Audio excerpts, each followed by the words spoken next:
Hello students, RC education hub Bansur की online class में आपका स्वागत है।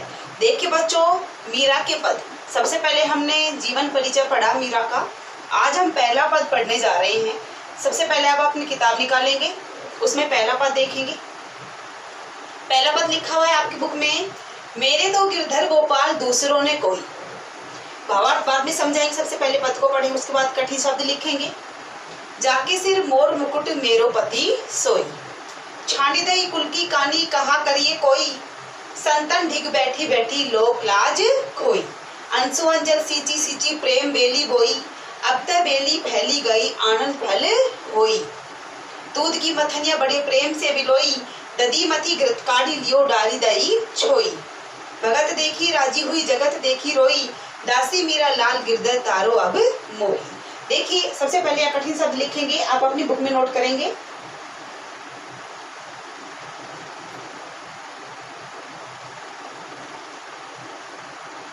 पहला कठिन शब्द है जाके। गिरधर गिरी को धारण करने वाला श्री कृष्ण का पर्यायवाची है। कृष्ण श्री कृष्ण के बारे में बताया गया है। जाके, जाके का अर्थ है जिसके। उसके बाद सोई, सोई का अर्थ होता है वही।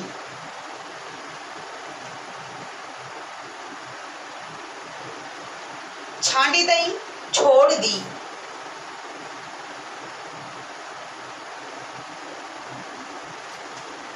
कुल की कानी, कुल होता है परिवार।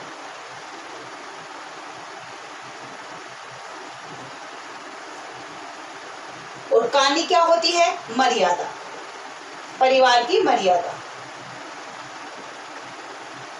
क्योंकि उस समय परिवार की मर्यादा हुआ करती थी, समाज की वे क्या होती थी? मर्यादा। उसके बारे में बताया गया। कहा करिए कोई, इसका अर्थ है कहा का मतलब क्या, करिए का मतलब करेगा, और कोई का मतलब कोई। संतन ढिग, ढिग ढिग का अर्थ लिखो पास, पास या साथ, दोनों में से एक। लोक लाज, लोक होता है संसार, लाज क्या होती है? मर्यादा। खोई, खोई का मतलब खो देना या छोड़ देना। अंशुवन, आंसू या आंसुओं। जल, जल का मतलब जल। देखिए आंसुओं को यहाँ किसके समान माना है? जल के समान माना है। आंसुओं को किसके समान माना है? जल के समान माना है। ठीक है, तो यहाँ कौन सा अलंकार होगा? रूपक अलंकार होगा। कौन सा अलंकार होगा? रूपक अलंकार। जहाँ उपमेय उपमान को क्या माना जाता है? एक माना जाता है, वहां कौन सा अलंकार होता है? रूपक अलंकार होता है। ठीक है, यहाँ प्रश्न अलंकार था। कौन सा अलंकार था? प्रश्न अलंकार। और यदि बात करें शैली की, तो कौन सी शैली हो जाएगी? प्रश्न शैली। कौन सी शैली? प्रश्न शैली। जहाँ प्रश्न का बोध हो वहां प्रश्न अलंकार धन प्रश्न शैली का समावेश होता है। ठीक है, सींची सींची, सींच सींच कर, यहाँ कौन सा अलंकार है? पुनरुक्ति प्रकाश। कौन सा अलंकार है यहाँ पर? पुनरुक्ति प्रकाश। कहाँ होता है पुनरुक्ति प्रकाश अलंकार? जहाँ किसी शब्द की आवृत्ति बार बार हो, अर्थ में कोई परिवर्तन नहीं हो, वहां कौन सा अलंकार होता है? पुनरुक्ति प्रकाश। प्रेम बेली, प्रेम रूपी बेल। ठीक है, प्रेम को भी किसके समान माना है? बेल के समान। यहाँ भी कौन सा अलंकार है? रूपक अलंकार। कौन सा अलंकार है? रूपक अलंकार। बोई का मतलब बो देना। अब तय, अब दो। बेली का मतलब बेल। कौन सी बेल? प्रेम रूपी बेल। ठीक है, जिसको हम भक्ति के माध्यम से समझ सकते हैं। फैली गई, फैल गई, अर्थात असर दिखा रही है। आनंद फल होई, आनंद रूपी फल। आनंद क्या है? मोक्ष के लिए आया है। आनंद किसके लिए आया है? मोक्ष के लिए। दूध की मथनिया, मथनिया का मतलब होता है मथनी, जिसकी सहायता से दही को क्या किया जाता है? बिलोया जाता है। बड़े प्रेम से बिलोई, बिलोई का मतलब बिलोना। ठीक है, यहाँ भक्ति के लिए आया है। किसके लिए आया है? भक्ति के लिए।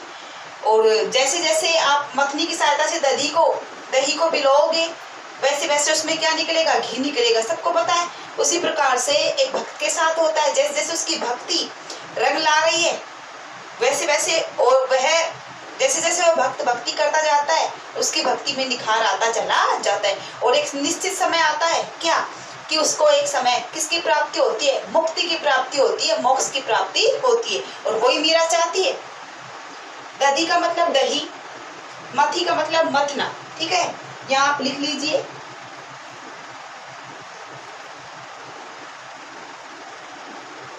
देखिए दधी जो है वो तत्सम शब्द है, ठीक है, और दही क्या है, तद्भव है। क्योंकि आपको पहले भी बताया जा चुका है कि मीरा की कविताओं में कहीं कहीं ब्रज भाषा के शब्द भी देखने को मिलते हैं, या ये कहें कि संस्कृत निष्ठ शब्दावली का क्या है, समावेश। घृत, घृत भी तत्सम शब्द है, इसका तद्भव क्या हो जाएगा, घी। घृत का क्या हो जाएगा, घी।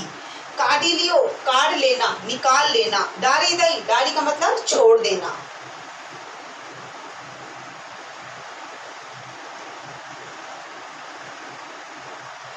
क्या, छोई, छोई का मतलब होता है छाछ, जिसे हम सारहीन पदार्थ या मट्ठा के नाम से जानते हैं। सारहीन पदार्थ होता है ये। सारहीन का मतलब कि इसका कोई सार नहीं, कोई मतलब नहीं है। महत्वपूर्ण भूमिका। भगत देखी राजी हुई, मीरा कहती है कि मैं जैसे भक्तों को देखती हूँ खुश होती हूँ। जगत देखी रोई, जगत मतलब संसार। दासी, चरणों में जीवन बिताने वाली, जीवन भर सेवा करने वाली। मीरा लाल गिरधर, लाल नंदलाल, ठीक है, गिरधर गिरी को धारण करने वाला। ये दोनों ही शब्द किसके लिए आए हैं, श्री कृष्ण के लिए, जो उनके आराध्य थे, जिनके प्रति उन्होंने क्या व्यक्त की है, अनन्यता। लाल गिरधर गिरी को धारण करने वाले, तारो मोही, पुकार लगाई है, एक गुहार लगाई है, एक विनती की है कि तारो मोही, कि अब तुम ही मुझे उतारो, मतलब तुम ही मेरी इस जीवन रूपी नैया को क्या करो, पार करो या किनारे लगाओ। ये कठिन शब्द थे। अब इसका भावार्थ आप देखिए। मीराबाई प्रस्तुत पद के माध्यम से मीराबाई कहती है श्री कृष्ण के प्रति इसमें अनन्यता व्यक्त की है। ये आपको लिखना पड़ेगा, याद भी करना पड़ेगा, क्योंकि दो पद है, दोनों में अलग अलग बात कही है। मेरे तो गिरधर गोपाल, दूसरों ने कोई। देखिए मीरा ने स्पष्ट कहा है कि मेरा तो इस संसार में गिरी को धारण करने वाला श्री कृष्ण ही है, इसके अलावा कोई नातेदार, कोई रिश्तेदार, कोई सगा संबंधी नहीं है। जाके सिर मोर मुकुट मेरो पति सोई, उसने पहचान बताई है थोड़ी सी, कि जिसके सिर मोर मुकुट, मोर के पंखों से बना मुकुट विराजमान है, मेरा पति वही है। कि भाई कोई जाने न जाने कि श्री कृष्ण कैसा, उसने स्पष्ट एक पहचान बता दी है कि जिसके सिर मोर मुकुट, जिसके सिर पर मोर के पंखों से बना मुकुट सुशोभित है, मेरा पति वही है। छांडी नहीं कुल की कांडी, कहा करिए कोई। मीरा पर उस समय परिवार की मर्यादा थोप दी गई थी, परिवार वैचारिक बंधन लगा दिए गए थे, उनका उन्होंने विरोध किया और क्या कहा कि मैंने परिवार की मर्यादा, कुल की कहानी, परिवार की मर्यादा का उल्लंघन कर दिया है, देखे मेरा कौन क्या करेगा। प्रश्न अलंकार है, प्रश्न शैली का बोध हुआ है। और क्या किया उसने, संतन ढिग बैठी बैठी लोक लाज खोई, और संतों के साथ बैठ बैठ कर मैंने लोक लाज, समाज की मर्यादा को भी खो दी है, या खो दिया है। अंशुवन जल सींची सींची प्रेम बेली बोई, अपनी भक्ति के बारे में बताया थोड़ा सा कि मैंने आंसू प्रेम रूपी बेल बोई है, कि मैंने संसार में जीवन जीते हुए प्रेम रूपी क्या बोई है, बेल बोई है, जिसको मैंने आंसू रूपी जल से क्या किया है, सींचा है। जिस प्रकार आप और हम कोई भी बेल बोते हैं, उसको जल से आए दिन क्या करते हैं, सींचते हैं, और आप देखते हो कोई हरी भरी रहती है और धीरे धीरे वो बढ़ती चली जाती है, ठीक है। उस पर एक समय ऐसा आता है कि फल लगने शुरू हो जाते हैं। उसी प्रकार इसकी भक्ति रही है कि मैंने जीवन जीते हुए प्रेम रूपी बेल बोई है, मतलब भक्ति की है पूरे जीवन भर, और उसको मैंने आंसू रूपी जल से सींचा है, रो रो कर भक्ति की है। क्यों, उस समय जब वो भक्ति किया करती थी तो पता नहीं कैसे कैसे ताने सुनने को मिलते थे, तो वह दुखी हो जाया करती थी। अब तक बेली फैली गई आनंद फल कोई, क्योंकि अब जो दुख का समय था वो जा चुका है और सुख की घड़ी आने वाली है, कि धीरे धीरे यह बेल जो है, प्रेम रूपी बेल, भक्ति रूपी बेल, ये फैल रही है। मुझे दिखाई दे रहा है कि इसका जो प्रभाव वो दिखाई दे रहा है, असर कर रही है ये, और इस पर एक समय आनंद रूपी फल अवश्य लगेगा। अर्थात उसे पूर्ण विश्वास हो चुका था कि मुझे मोक्ष की प्राप्ति अवश्य होगी। दूध की मथनिया बड़े प्रेम से बिलोई, समान समाज के बारे में बताया थोड़ा सा मीरा ने कहा है कि मैंने दूध की मथनियों को बड़े प्रेम से भिगोया है, मैंने प्रेम पूर्वक भक्ति की है पूरे जी जान से, तन और मन से। दधी मथी घृतकाड़ी लियो डारी दई छोई, कि मैंने जो प्रेम दूध की मथनी को बड़े प्रेम से भिगोया था उसमें घी को निकाल लिया और छाछ सारी पदार्थ मट्ठा जो है जिसका कोई मतलब नहीं है, कोई उद्देश्य नहीं है हमारे जीवन में, उसको मैंने छोड़ दिया। कहने का मतलब है कि समाज में जब वो जीवन जिया करती थी कुछ बातें अच्छी भी सुनने को मिली, कुछ बातें बुरी भी सुनने को मिली, क्योंकि संसार में हर प्रकार के लोग होते हैं, सज्जन भी होते हैं और दुर्जन भी होते हैं। अच्छी बातें जो सीखने को मिली, सुनने को मिली, उनको मैंने ग्रहण किया, अपने जीवन में उतारा, और जो बुरी बातें जो मुझे सुनने को मिली उनका मैंने त्याग कर दिया। भगत देखी राजी हुई। मीरा कहती कि जब मैं साधु संतों से मिलती हूँ, श्री कृष्ण के भक्तों के पास जाती हूँ, तो मुझे बड़ी प्रसन्नता होती है, मन को सुकून मिलता है, क्योंकि मेरा जो दर्द होता है वो कम हो जाता है, हल्का हो जाता है। जगत देखी रोई, जगत का मतलब दुर्जन लोगों से है कि संसार में जब मैं बुरे लोगों के संपर्क में जाती हूँ, उनसे मिलती हूँ, उनसे बातें करती हूँ, तो मुझे बड़ा रोना आता है, बड़ा दुख होता है कि किस प्रकार की बातें करते हैं।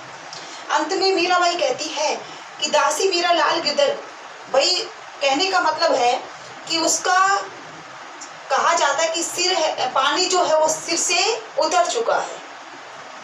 हर काम का एक अंत होता है, सीमा होती है, और मीरा ने स्पष्ट कहा है कि हे गिरधर गोपाल, मैं आपकी दासी हूँ, जीवन भर आपके चरणों में जीवन जीने वाली हूँ, मैं हार चुकी हूँ, अब आप ही मुझे इस संसार से, आप ही मेरी इस जीवन रूपी नैया को पार कीजिए, या तुम ही मेरा उद्धार कीजिए।